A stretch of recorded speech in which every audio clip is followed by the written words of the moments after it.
ശബരിമലയിലേത് വീഴ്ചയല്ല, മറിച്ച് കൊള്ളയാണെന്ന് ബി.ജെ.പി. സംസ്ഥാന അധ്യക്ഷൻ രാജീവ് ചന്ദ്രശേഖർ. ബി.ജെ.പിയും മാധ്യമങ്ങളും ഉള്ളതിനാലാണ് അന്വേഷണം നീങ്ങുന്നത്. ദേവസ്വം മന്ത്രി വി.എൻ. വാസവൻ രാജിവെച്ചാൽ മാത്രമേ ശരിയായ അന്വേഷണം നടക്കൂവെന്നും നീതി ലഭിക്കും വരെ ബി.ജെ.പി. പോരാടുമെന്നും അദ്ദേഹം വ്യക്തമാക്കി. എസ്. ശാലിനി ചേരുന്നു വിവരങ്ങളുമായി. ശാലിനി, ശബരിമലയിൽ എന്താണ് സംഭവിച്ചത് എന്നുള്ളത് എല്ലാവർക്കും അറിയാം. പക്ഷേ അതിന്മേൽ ഒരു തുടർ നടപടി എന്നോണം നിതാന്ത ജാഗ്രത പുലർത്തുന്നത് എപ്പോഴും ബി.ജെ.പി. ആണ് എന്നുള്ളതും മറച്ചുവെക്കാൻ സാധിക്കാത്ത കാര്യം തന്നെയാണ്. അതുതന്നെയാണ് ഇന്ന് ബി.ജെ.പി. സംസ്ഥാന അധ്യക്ഷൻ രാജീവ് ചന്ദ്രശേഖറും വ്യക്തമാക്കിയതല്ലേ?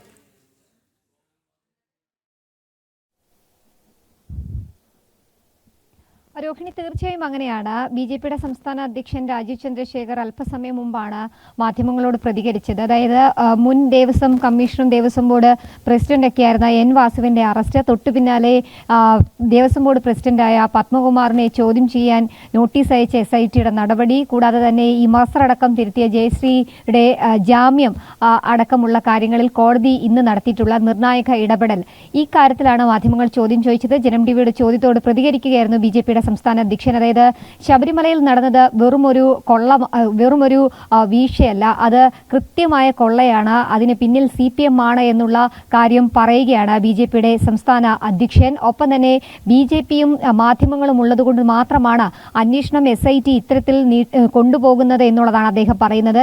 ഈ കഴിഞ്ഞ അറസ്റ്റുകളൊക്കെ അത് ബി.ജെ.പിയുടെ ഇടപെടൽ, ഒപ്പം തന്നെ മാധ്യമങ്ങളുടെ നിതാന്തമായ ജാഗ്രത ഉള്ളതുകൊണ്ട് മാത്രമാണ് സംഭവിച്ചത്. ഇല്ലെങ്കിൽ ഈ കേസ് എന്നെ ഒതുങ്ങിപ്പോയേനെ. കാരണം മുഖ്യമന്ത്രി പിണറായി വിജയൻ അടക്കമുള്ളവരുടെ നേതൃത്വം, ഒപ്പം തന്നെ അവർ അടക്കമുള്ളവർ നിയന്ത്രിക്കുന്ന ഉദ്യോഗസ്ഥരടക്കമുള്ള SIT അടക്കം കാര്യമായ രീതിയിൽ അന്വേഷണം മുന്നോട്ട് കൊണ്ടുപോകില്ല എന്നുള്ളതാണ് ബി.ജെ.പിയുടെ സംസ്ഥാന അധ്യക്ഷൻ പറയുന്നത്. ഒപ്പം തന്നെ ഈ സംഭവവുമായി ബന്ധപ്പെട്ട് നീതി ലഭിക്കും വരെ ബി.ജെ.പിയുടെ പോരാട്ടം തുടരും. അത് സമരരംഗത്താണെങ്കിൽ സമരരംഗത്ത്, മറ്റ് നിയമ നടപടികളുമായി മുന്നോട്ട് പോകുന്നതിനാണെങ്കിൽ അങ്ങനെ പോകുമെന്നുള്ളതാണ് ബി.ജെ.പിയുടെ സംസ്ഥാന അധ്യക്ഷൻ ഈ ഘട്ടത്തിൽ വ്യക്തമാക്കുന്നത്.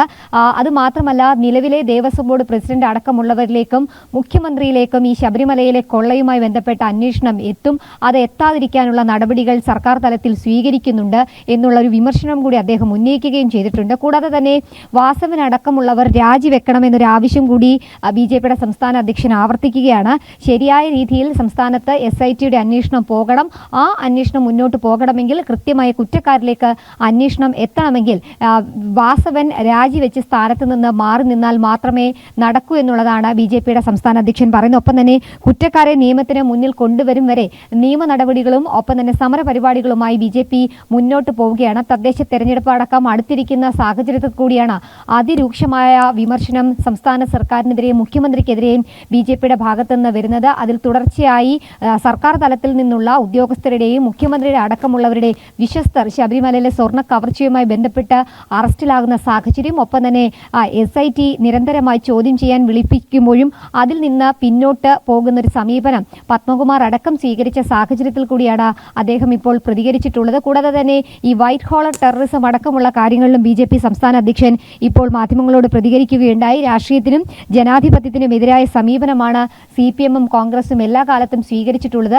ഇത്തരത്തിലുള്ള ഭീകരവാദത്തെ, വൈറ്റ് കോളർ ടെററിസം അടക്കമുള്ള കാര്യത്തെ പിന്തുണയ്ക്കുന്ന രീതിയിലുള്ള നടപടികളും പ്രവൃത്തികളും ഒക്കെയാണ് കേരളത്തിലും ഇവർ സ്വീകരിക്കുന്നത് എന്നൊരു വിമർശനം കൂടി അദ്ദേഹം ചൂണ്ടിക്കാട്ടുകയുണ്ടായി. പ്രീണ രാഷ്ട്രീയമാണ് സർക്കാർ തലത്തിൽ നിന്നും കോൺഗ്രസിന്റെ ഭാഗത്തു നിന്നും ഉണ്ടാകുന്നത്. അതാണ് കഴിഞ്ഞ ദിവസങ്ങളിൽ വന്ദേ ഭാരതിലടക്കം കണ്ടത് എന്നൊരു കാര്യം കൂടി അദ്ദേഹം പറയുകയും ചെയ്തു. വിദ്യാർത്ഥികളും കുട്ടികളും ഒക്കെ മനസ്സിലാക്കേണ്ട ദേശഭക്തിയെപ്പറ്റിയും ദേശഭക്തി ഗാനത്തെ പറ്റിയും ഒക്കെ പറയുമ്പോൾ എന്തുകൊണ്ടാണ് ഇത്തരക്കാർക്ക് അസഹിഷ്ണുത എന്നൊരു ചോദ്യം കൂടി ബി.ജെ.പിയുടെ സംസ്ഥാന അധ്യക്ഷൻ ചോദിച്ചു വെക്കുകയാണ്. അതുമാത്രമല്ല, നാഴിക്ക് 40 വട്ടം മതേതരത്വം വിളമ്പുന്ന അല്ലെങ്കിൽ മതേതരത്വം പറയുന്ന ഇടത് വലത് മുന്നണികൾ അവരല്ല മതേതരത്തിന്റെ കൃത്യമായ ആളുകൾ. അത് മതേതരത്വം നിശ്ചയിക്കേണ്ടതും പറയേണ്ടതും ജനങ്ങളാണ്. ജമാഅത്തെ ഇസ്ലാമിയും ഇടതുപക്ഷവുമല്ല മതേതരത്വം സംസ്ഥാനത്ത് സ്വീകരിക്കേണ്ടതും അല്ലെങ്കിൽ അതുമായി ബന്ധപ്പെട്ട പ്രതികരണങ്ങളും അതിൽ സമീപനം സ്വീകരിക്കേണ്ടതും എന്നുള്ളൊരു വിമർശനം കൂടി അദ്ദേഹം ഉന്നയിക്കുകയും ചെയ്തിട്ടുണ്ട്. രോഹിണി, ശരി. ശാലിനിയാണ് വിവരങ്ങൾ നൽകിയത്.